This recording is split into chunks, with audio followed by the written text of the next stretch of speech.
The mafia wreaks havoc on New York City, but the government vows to bring them down. I think this is a perfect time to crush them.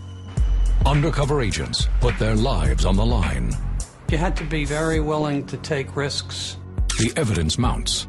I'm gonna knock everybody out, absorb everybody. And they discover the secret inner circle of mafia bosses who control nearly all underworld activity.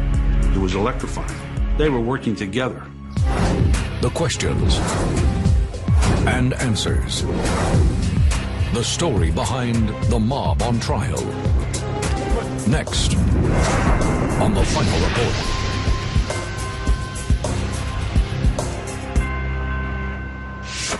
New York City, 1980. The largest metropolis in the United States is overrun by an illegal organization known as La Cosa Nostra, Italian for our thing. It's most commonly known as the Mafia. The organization has influence nationwide, but 5 powerful crime families rule the city. And the bosses of these families call the shots.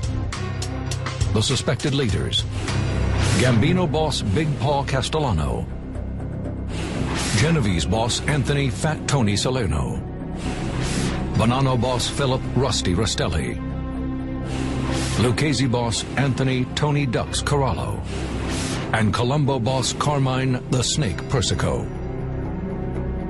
Each boss sits at the top of a highly organized hierarchy of underbosses, captains, and low-level soldiers and associates. More than 1,100 men in New York City alone. The men on the bottom carry out the dirty work. The soldiers were the ones who did the loan sharking, the robberies, the frauds. They brought the money in. But unlike a lot of other institutions, in the Mafia, the money flowed upward. Everybody had a kick up. Some of that money comes from the mob's illegal influence over legitimate industries, such as trucking, garment, sanitation, and construction companies. Mob families have always tried to operate in pretty much the same way. They'd move into whatever legitimate businesses they could as a way of giving themselves legitimate earnings, as well as earning money by shakedowns of legitimate businesses. The mob's operations cast a climate of fear over New York. Murder, arson, and car bombs are some of their favorite methods of persuading reluctant citizens to play by the Mafia's rules. If you defy them, you never know what's going to happen to you. They have no compunction about killing. Law enforcement targets the mob's rackets like gambling, extortion, and loan sharking. But bringing down mobsters has been a challenge. Organized crime investigation, by their very nature, are the most difficult because you're dealing with experienced criminals, career criminals, so that if some of them are surveillance conscious, they don't talk on the phone, they don't put their names or signatures on paper for paper trails. For all their hard work, law enforcers only bring down the occasional boss, and defense attorneys are able to negotiate short prison stays. The mafiosi return to the streets, and the entire enterprise remains strong. 1980. New York FBI office. Special Agent James Kostler takes over as coordinating supervisor for the FBI's organized crime squad. He's determined to overhaul the way the Bureau fights the mob. As luck would have it, it was at a time when organized crime was very important to the government. Ronald Reagan became president, and he made that one of his priorities. 20 miles away in White Plains, New York, Ronald Goldstock steps in as the new director for the State Organized Crime Task Force, or OCTF. For a decade, the task force has been pursuing its own mob investigation, but has never nailed a big case. It was essentially a defunct organization, and what we tried to do was think of how you could deal with the problem of organized crime, not by indicting and convicting individual persons, but by taking out entire crews. Kostler and Goldstock both come to the same realization about how they can take down the Mafia by using a decade-old federal law known as RICO, or the Racketeering and Corrupt Organization Act. RICO allows law enforcement to go after groups of criminals. The key is to prove the existence of an enterprise connected to illegal activity. With RICO, prosecutors don't need to focus on a single day or crime, they can reach back to establish a pattern of offenses. Prosecutors can target top mobsters who are usually insulated from the crime. Those who give orders, but rarely commit crimes themselves. RICO's designed to work with a wiretapping law called Title III, which allows recorded intelligence into federal court. The intent of Congress was to make the RICO statute able to use the history of organized crime and tie it together with Title III and use those two tools in tandem. This was not something we had been doing a lot. If RICO is the ideal weapon, why has law enforcement sat on it for 10 years? Few authorities fully comprehend the act, and no one wants to be the first to try it. The man who wrote the law, G. Robert Blakey, tells the final report the Department of Justice discouraged its use out of fear they might lose a high-profile case. What they were not going to do is treat any of their important cases as experiments with this new thing. They want a precedent for it. Nobody wanted to be first. But now, someone is ready. At the FBI, James Kostler fights to reorganize the Bureau's entire mob strategy. We would normally just look at the crimes that a group of people were committing, try to prosecute them for committing the crimes, and we never looked at the group as a whole. Kostler creates 5 separate organized crime squads and orders each to investigate a corresponding mob family. Their target? The bosses. By nabbing those on top, they hope to dismantle each family's infrastructure. We had a plan, and we were sticking to the plan. We were going to go after the hierarchy of the family. Meanwhile, at the State Organized Crime Task Force, Ronald Goldstock starts his own investigation, focusing on the mob's hold over industries and labor unions. He knows the mob has a history of controlling corrupt union officials who skim employee funds and threaten worker strikes in exchange for payoffs. RICO was not only a theory of prosecution, but a theory of investigation. We thought about not so much families, but industries, and thought about how you could stop the mob from continuing to operate. The agencies jumpstart their investigations, hoping to bring down each family and boss individually. April 1982. The New York Times runs a series detailing mob influence over the city's billion-dollar-a-year construction industry. Because of the mob's stranglehold on concrete suppliers, costs are 70% higher in New York City than in much of the Northeast. The big bosses in the New York crime families decided to create a cartel in which they would get the major concrete contractors together and give them this ultimatum: we're going to divvy up all the contracts. You won't have to compete anymore.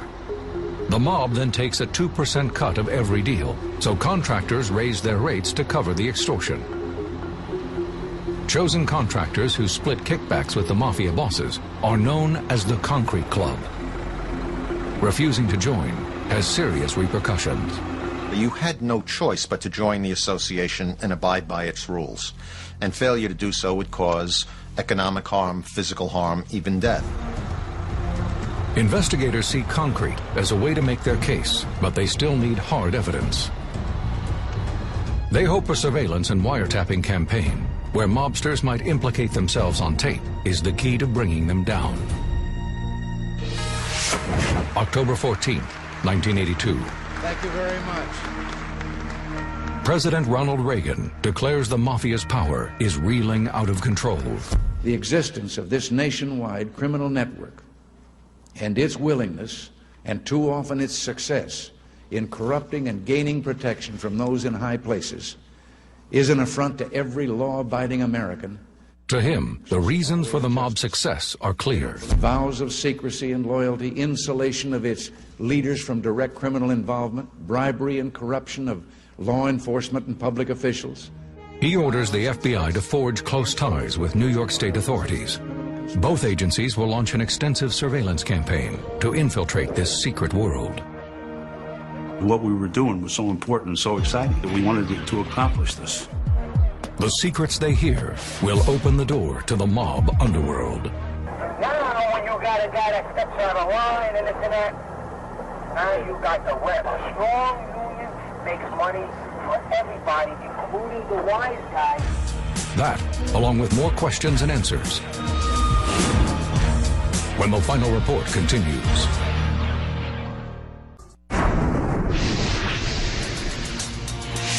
(1982), New York City.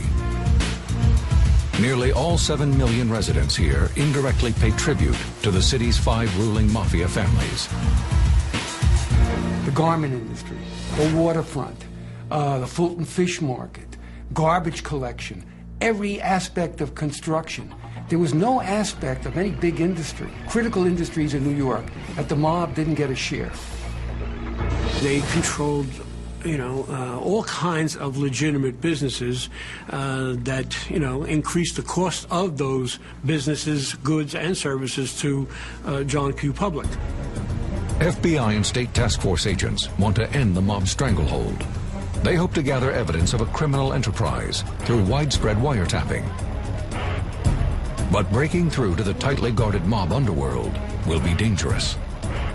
One of the greatest assets that the mafia has and had and still has is that they'll kill you. They'll break your leg. They'll go after your family members. Agents start investigating mafia hangouts, the best locations for capturing crucial information. December 1982. Brooklyn, New York. FBI agents stake out Casa Storta restaurant, the suspected meeting place for the Colombo crime family. Family boss Carmine Persico sits in prison, but agents suspect he still has some control in the rackets. Carmine Persico was trying to maintain his connection with the crime family, his underlings, and run the crime family the way he saw fit. Joe Cantamessa supervises the FBI's Technical Operations Squad. His goal? To learn the ins and outs of the restaurant before planting a critical wiretap. A little bit in advance, we have the opportunity to conduct a little surveillance, physical surveillance of the subjects and the location. He stakes out the area, looking for ways to infiltrate the Colombo family hangout. Is there a window that I could leave unlocked? Can I see where the keys are kept, or anything that might help the actual surreptitious entry go smoother or quicker?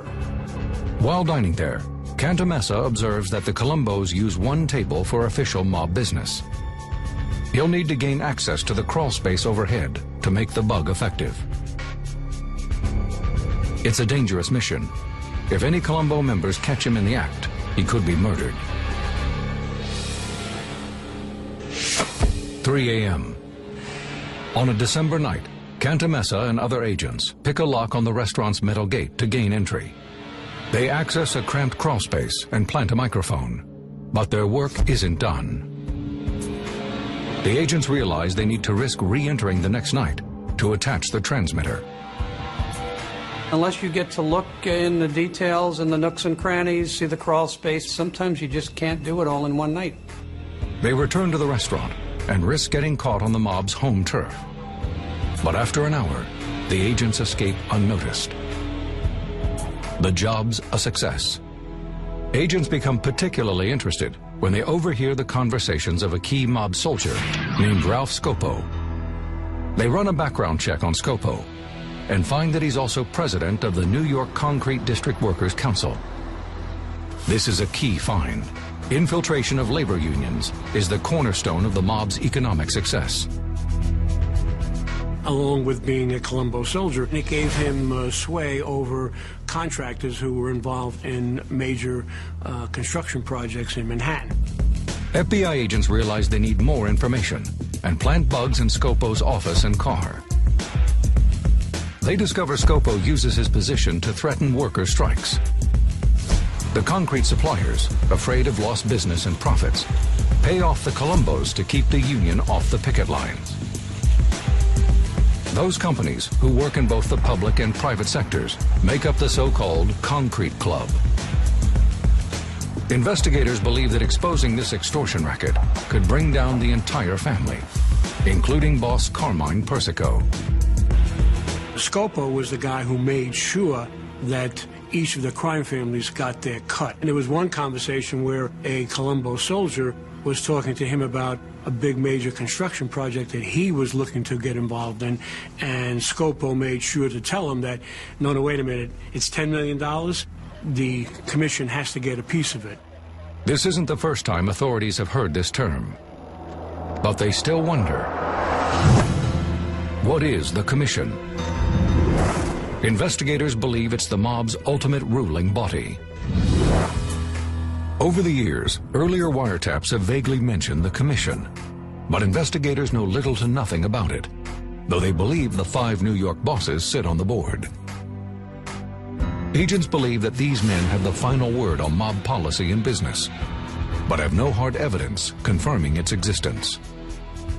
Further conversations confirm that Scopo doesn't just work for the Colombos. He collects payoffs for all 5 families. The bosses, also being greedy as they were, would join together with the other bosses in a scheme that the bosses would all participate in equally. These conversations are exactly what investigators were hoping for. Solid proof of a major criminal enterprise that involves every New York family. If authorities can link the families together, they'd have the chance to take them all down at once with the RICO Act. A loose-lipped mobster will help them build their case.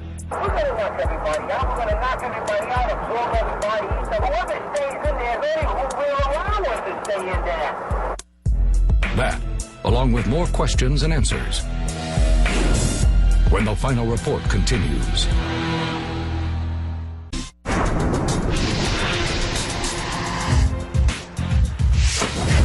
March 1983.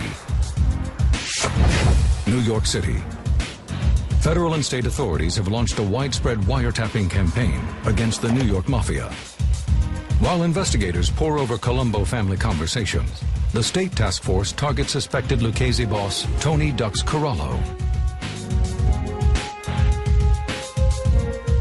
Investigators suspect Corallo controls garbage collection on Long Island, and that he conducts his business from the backseat of his driver's black Jaguar XJ6.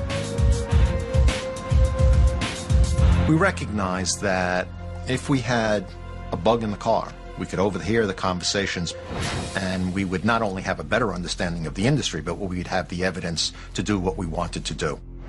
The task force knows it will be a difficult job. Radio interference and limited transmission ranges have made previous car bugs useless.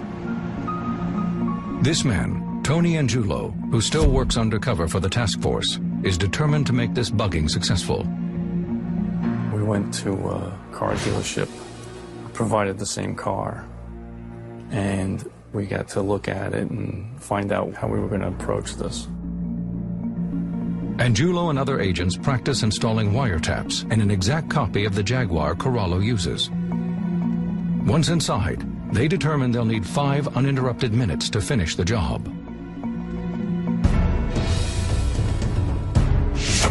March 23rd. As Corallo's driver attends a dinner dance on Long Island, his Jaguar sits empty in the parking lot. It was a sit-down dinner, so it was going to be like at least 3 hours long, so we figured that was our best shot. 3 agents descend on the car.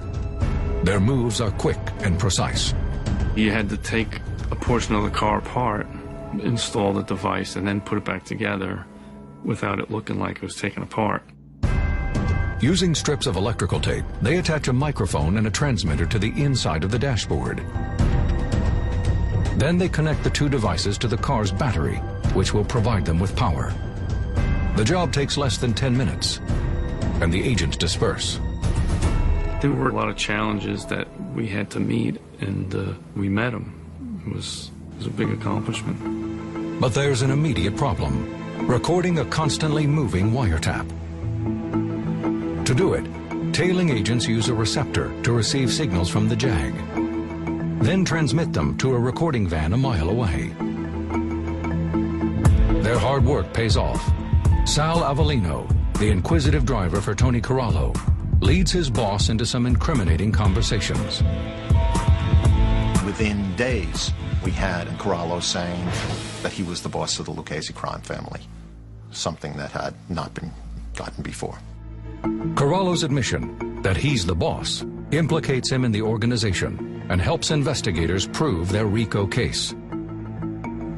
Agents continue to trail Avellino. They overhear a conversation with another soldier about Lucchese family plans to control city garbage collection by wiping out their competition. We're going to knock everybody out. We're going to knock everybody out, absorb everybody, eat them. Whoever stays in there, they will allow us to stay in there. Got big plans. The state task force pores over hours of tape.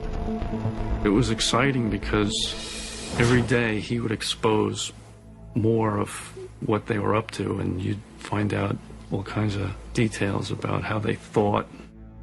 But constantly trailing the men and not getting caught proves difficult. You had to be in reasonable proximity to the vehicle to listen to it. Now the problem was that Corallo and Avellino were very cautious. Corallo himself would adjust the rear view mirror so that he could watch behind them. They were very conscious of tails. The agents keep their distance and overhear Sal Avellino talking about growing resentment against suspected Gambino boss Paul Castellano. Fellow mobsters believe Castellano has become too greedy and is taking a bigger cut of the profits than he deserves. From the beginning. And never said the word. It doesn't even say thank you. You have to get thank you.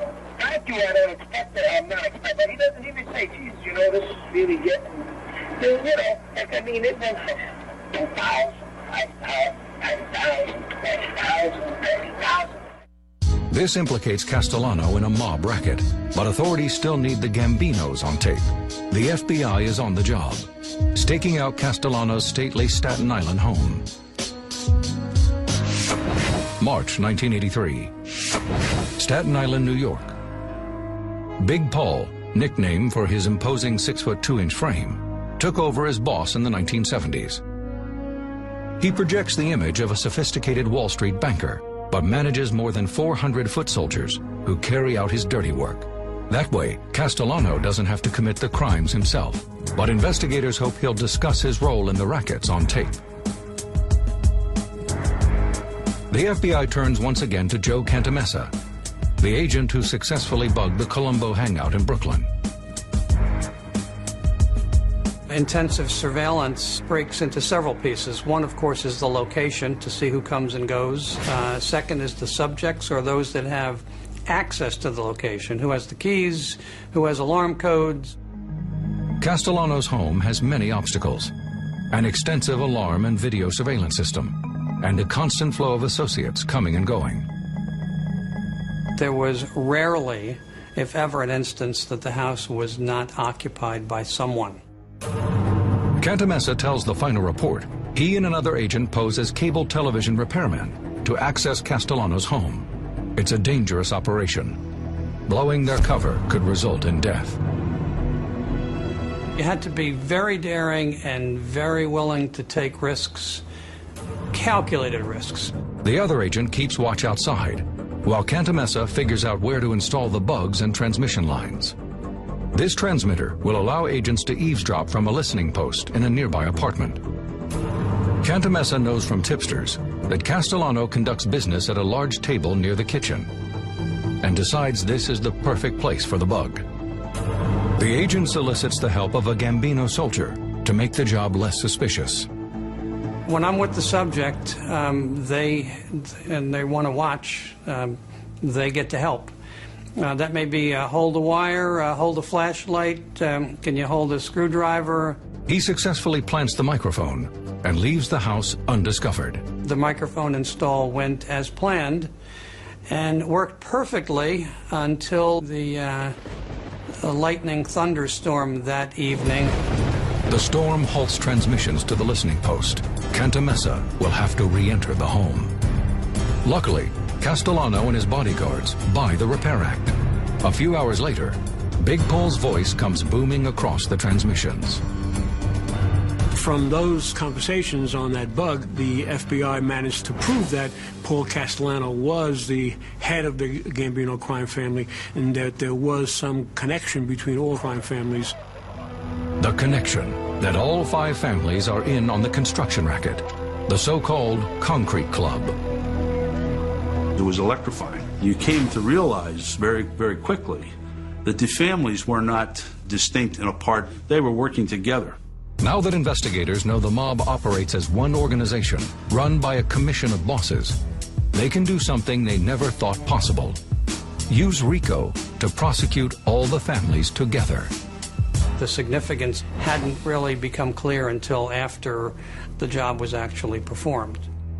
Investigators also learned that there's a rift in the Gambino family. And a captain named John Gotti isn't happy with Castellano's increasingly greedy ways. John Gotti and his crew were key members of the, blue-collar wing of the Gambino crime family and were known to be at odds with Paul Castellano. Authorities monitor both factions of the family and hope to destroy the Gambino infrastructure before members do it themselves. May 1983. Investigators monitor the Gambinos, but still haven't connected all the dots about the commission. They continue listening in on the taps when former boss Joseph Bonanno, now retired in Arizona, publishes his memoirs in a book called A Man of Honor. At 78 years old, the ailing mafia don wants the world to know mob kinship has been replaced with extreme greed. He was no longer a big shot. What he was trying to do, in a sense, was to justify his life. Why is Bonanno's book significant for investigators? Bonanno includes an entire chapter explaining the commission. According to Bonanno, the commission was born in New York City in 1931. The mafia realized a committee of men, one from each major family, would prevent unnecessary infighting. The commission settles any territory or financial disputes between rival mobsters and protects the bosses by establishing that no one can kill a boss without the commission's approval. Here is Joe Bonanno, one of the original heads of the 5 families, writing a book which reveals the existence of the commission and how it operated and why. Wiretaps immediately go wild in response to Bonanno's book. The other bosses are furious Bonanno broke the mob's code of silence. Paul Castellano was caught on tape saying, they're going to make us one big, tremendous conspiracy. How could he do this idiot? August 1983, Ronald Goldstock, head of the New York Organized Crime Task Force, approaches U.S. Attorney Rudy Giuliani with a pitch. Bring the separate crime family investigations together into one federal court case. Prosecutors can use RICO to target the bosses. Even though the guys on top didn't commit the crimes, they're the key to the organization. I laid out the theory that we had developed about the commission case, and he was very receptive. The key to bringing down the mob is proving to a jury that a criminal enterprise exists. Everything from the wiretaps to Bonanno's book can be used as evidence. Former prosecutor Gil Childers tells the final report Giuliani zeroes in on Bonanno's memoir. When Rudy read that, he said, my God, this guy is admitting to the entire structure of organized crime. We've got to be able to do something with this. But prosecutors face a major setback when one of their key defendants meets a violent end on the streets of New York. That night, I suddenly realized this is real. That's next, when the final report continues.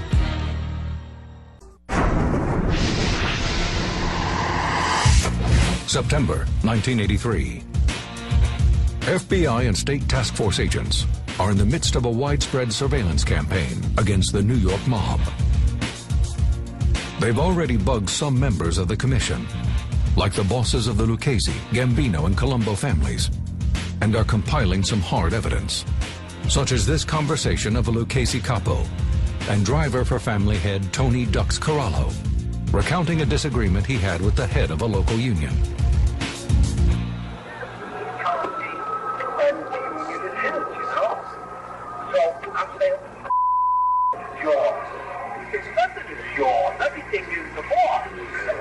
We don't even got the privilege of working it. Investigators' work isn't done. They have tape of bosses and underbosses, admitting they run rackets and families, but still need to crack another suspected member of the commission, Genevieve's boss Anthony Fat Tony Salerno. Despite his low-key profile, Salerno is one of the wealthiest mobsters.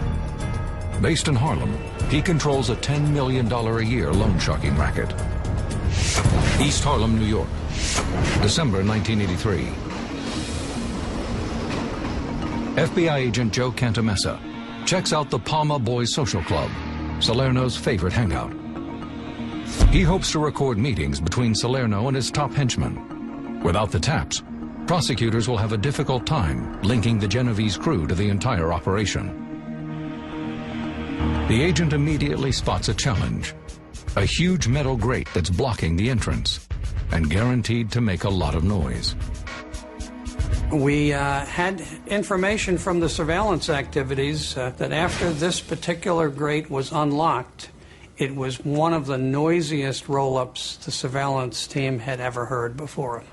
To solve the problem, Cantamessa has a diesel-powered garbage truck pull up outside the targeted location. When we were ready to roll up the grate, you couldn't hear yourself think. Agents identify Salerno's conference table. They enter the cellar below and drill into the floorboards to hook up the transmission line. Cantamessa finds himself crawling among rats to plant the bug. It's not a comfortable way to be running wire and sticking your hands in places that you can't quite see. Just before dawn, Cantamessa completes the job. Later that day, Salerno's deep voice booms across the wires. They had Fat Tony Salerno talking about the commission on his tapes that were, picked up on the bug in the Palma Boys Social Club. Agents now have bugs of every major crime family in New York, but they're still looking for proof that commission members gathered to discuss the rackets. May 15th, 1984. FBI agents act on a hot tip that could be the key to their case. A meeting of the commission at a residence on Staten Island. Most commission meetings are so heavily guarded and in places authorities would never suspect that they have never been surveilled.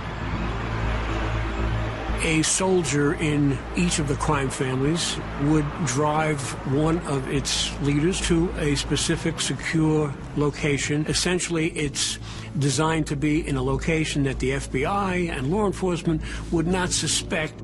Agents stake out the residence from a van a few blocks away, hoping to get photographic evidence of the bosses together for the first time. One by one, the bosses file out of the house, each caught by FBI cameras. The cameras capture Paul Castellano, Fat Tony Salerno, Tony Dux Corallo, and several other mobsters. And we have photographs of all the different bosses and their underbosses, or their number one capo, or somebody that's their aide going into the house. The case against the bosses is so extensive, wiretaps that detail rackets and photographs of the bosses together, that the mobsters themselves suspect something is up, including Corallo's driver. I got whispers that something might be coming down, and I want to be prepared for whatever is going to come. I want to know, how do I stand, what do I do, where do I go? February 1985.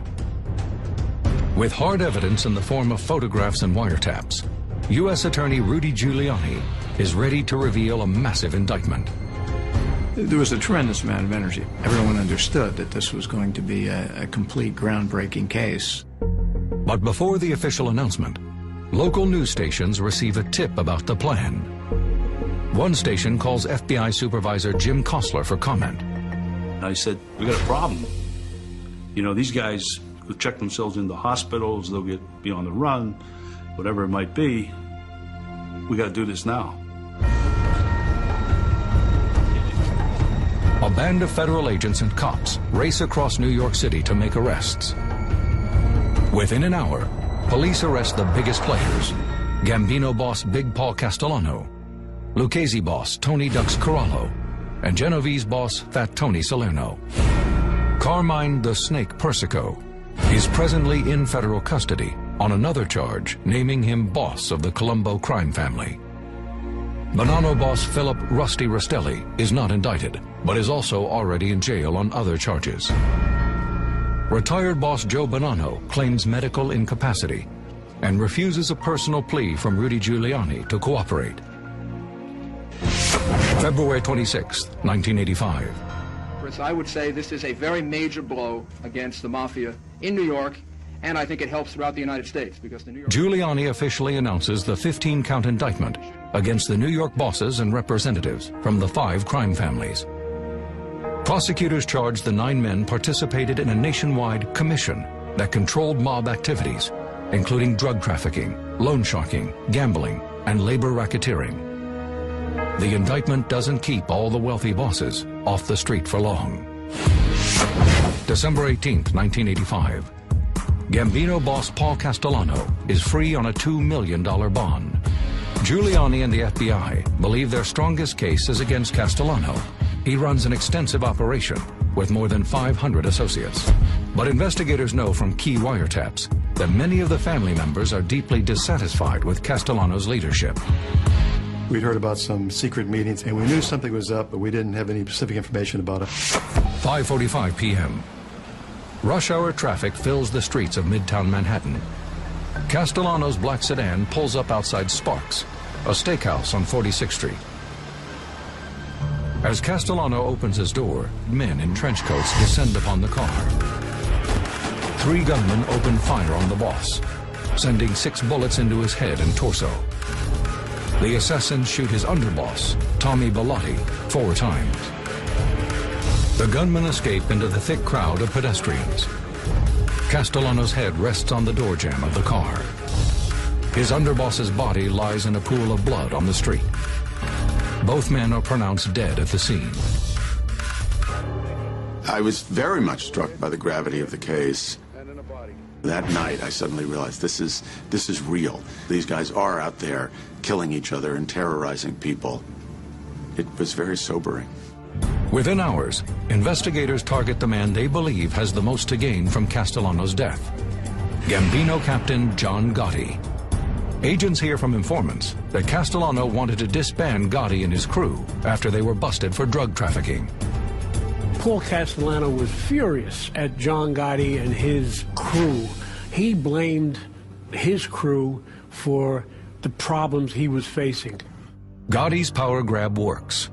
Insiders report that Gotti became head of the family soon after Castellano's murder. What does Paul Castellano's death mean for the case against the commission? Prosecutors have to throw out several bugged conversations from his Staten Island home. With Big Paul gone, those wiretaps can't be used in court. The prosecution's lost hours of conversations that prove the Gambinos have a seat on the commission. When suddenly that chair becomes empty, from the jury's perspective, it's a piece of the story that is now missing. Despite the major setback, prosecutors elect to go ahead without the evidence on Castellano. He was kind of the classic Hollywood image of what a mob boss is. It took some of the sex appeal, if you will, out of the case, but there was still an awful lot left. While the prosecution is confident, they still face a case unlike any tried in history. You're going to hear an answer today like you've never heard before. The trial is next on The Final Report.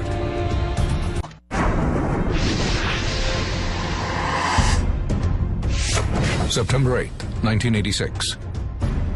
Jury selection for the Mafia's commission trial begins at the Federal District Courthouse in Lower Manhattan. U.S. Attorney Rudy Giuliani has appointed 32-year-old Michael Chertoff as lead prosecutor. The young lawyer must convince a jury that these mob bosses sit on a dangerous board of directors known as the Commission, and that they direct the criminal enterprise known as the mob. You're never sure what a jury's going to do, but we were very confident that we had a powerful case. In his opening statement, Michael Chertoff argues the Commission is a corrupt enterprise dominated by a single principle: greed. The audio recordings are his centerpiece. Like this tape of a Lucchese captain discussing his family's control over the garbage collection union. They made a deal, no other union would come into the garbage, because we have a Teamster local. The key defendant is Colombo soldier Ralph Scopo, accused of accepting payoffs from concrete firms. Scopo laid out the racket on the wiretaps. They had Ralph Scopo on tape talking about the fact that the commission was controlling construction projects in New York City. They really didn't need the testimony of the witnesses. The recordings from the extensive 4-year investigation feature several of the accused. They're caught talking about the commission and its crimes. The most compelling evidence was the tapes, because you heard their actual voices. It isn't some third party, it isn't some ex-con who's testifying to get a reduced sentence. It was there. In all, the prosecution puts 85 witnesses on the stand and presents over 150 audio tapes.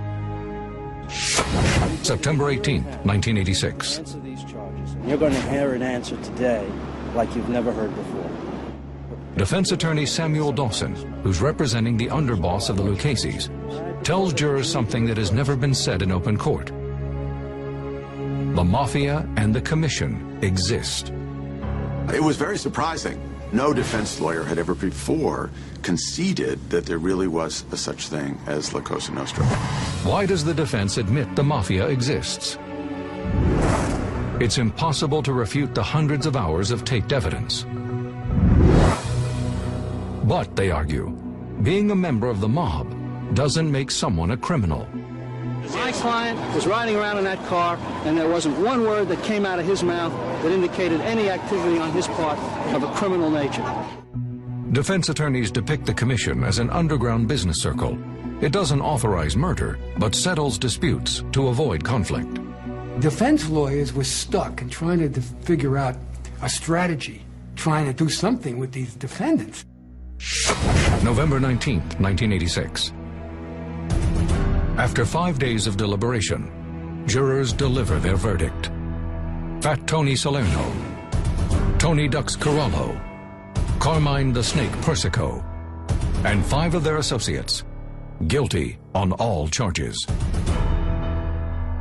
It was a complete victory and complete vindication of the whole theory that underlay lots of effort to prosecute and combat La Cosa Nostra. The sentence that follows, 100 years without parole, the maximum in a RICO conviction. They reached a verdict that is just and that sends the message from the community to these people that they cannot be above the law and that they will be brought to justice and they will be convicted. Corallo, Persico, and Salerno are locked away for life. That was a mind-blowing event that captured the attention of the community, that, hey, there is a way to get these guys off the streets forever. In the final report, the commission case sets a precedent for law enforcement to use RICO across the country. The RICO statute becomes the preferred method for combating many types of organized crime, like urban gangs. While RICO affects New York's 5 families, it does not stop them. The FBI finds a new generation of bosses, replaces the imprisoned leaders. In 1988, authorities discover a major error in the commission investigation. Informants reveal lead defendant Anthony Salerno is not the boss of the Genovese family. He's been wrongfully identified. The real boss, Vincent the Chin Gigante, had been directing operations from behind bars. We find out now how ignorant the FBI and law enforcement was about the mafia. They really only had scraped the surface. It's still insufficient grounds to overturn Salerno's conviction. Fat Tony dies in prison in 1992. The death of Lucchese boss Anthony Corallo follows in 2000. Of the 3 big commission case defendants, only Colombo boss Carmine Persico remains alive. He allegedly runs the Colombo family from Butner Federal Correction Complex in North Carolina. Mob rules allow him to maintain his rank while incarcerated. The 5 families never completely relinquish their hold on New York's construction industry or its labor unions. On September 11, 2001, the World Trade Center attack turns into a mafia money pit. Mobsters are linked to companies that rake in $63 million for debris cleanup. While the Mafia continues to operate in major U.S. cities, the FBI says only New York and Chicago maintain some semblance of their original framework. Though there are new bosses in place, RICO convictions have all but crushed the commission. The once almighty ruling body is still rumored to exist, but not likely to regain the same control they once had. The overall clout of the commission has certainly dissipated. Many of the crime families are in disarray. The bosses of all crime families have been convicted time and time again. I think what it says is that it's not nighttime, but it's dusk. The sun hasn't set on the organized crime, but it's set.